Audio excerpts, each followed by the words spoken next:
Time to talk natural products for a post. There was a paper earlier this year in PNAS that looked at the entire set of microbial and marine natural producers reported from 1941 to 2015, looking for trends that might be useful. Plant-derived compounds were not included, unfortunately, because there was no suitable database as there was for the other classes. They found that the number of new structures reported went up steeply until the mid-1990s, and then leveled off but doesn't seem to have come back down. Interestingly, measures of chemical diversity and the number of structural outliers also seem to have leveled off. New compounds and compound classes are still being found, apparently, but not at the rate of increase of former years. Say the authors. Overall, this analysis indicates that the discovery rate of new molecular architectures among natural products has increased since the origins of this field and has remained at a significant rate despite the ever-increasing number of published natural products. However, it should also be noted that an increasing number of the total reported natural products do have structural precedent in the literature, and thus constitute derivative structures. Overall, structurally unique compounds represent a decreasing percentage of the total number of compounds isolated from natural sources. Therefore, if structural novelty is an important and valued component of natural products research, a central question for the field becomes how do we prioritize the discovery of these unique molecules from within this large pool of natural products with known structural scaffolds. The paper goes on to an optimistic conclusion, though, pointing out that structurally new molecules have continued to be discovered at a roughly constant rate over the last 20 years, even as the field has continued to mature. The problem will be to keep this rate of discovery going, and to find better ways to exploit what's been found. One interesting sidelight is the amount of natural product space that's actually filled by real natural products that we know of.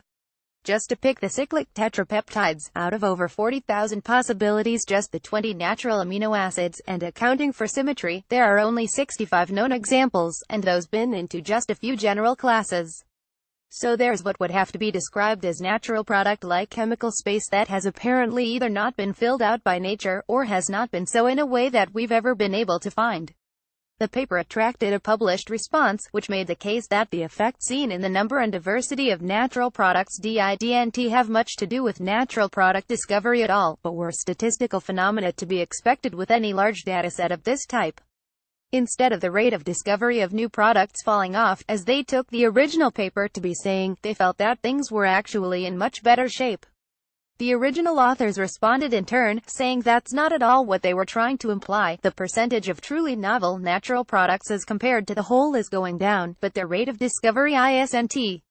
Looking over the three articles, it really seems like the exchange can be boiled down to the future for natural products is bright. No, that's wrong. Actually, natural products have a bright future. We appreciate your response, but we have to continue to insist on a bright future for natural products. Varying interpretations or misinterpretations aside, I think that the original paper's points probably stand as time goes on. The number of novel structures is bound to be a smaller percentage, simply because you're adding to an increasingly large database of things that have already been discovered.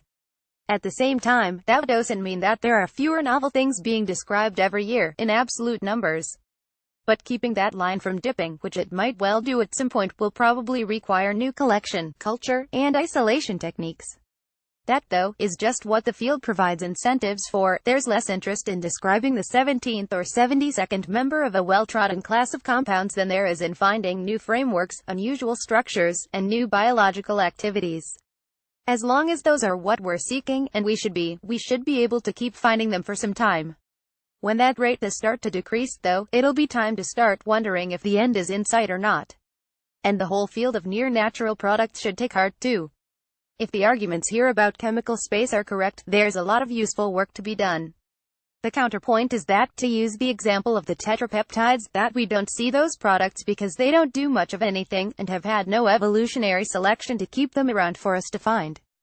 That's surely true up to a point. They can't all be biologically active or of the same degree of utility, but I find it hard to imagine that that's the whole reason. I think that evolution takes a lot of random blind turns, and those could easily have led to different natural products than the ones we have. We'll be putting that to the test as more compounds get made in such space.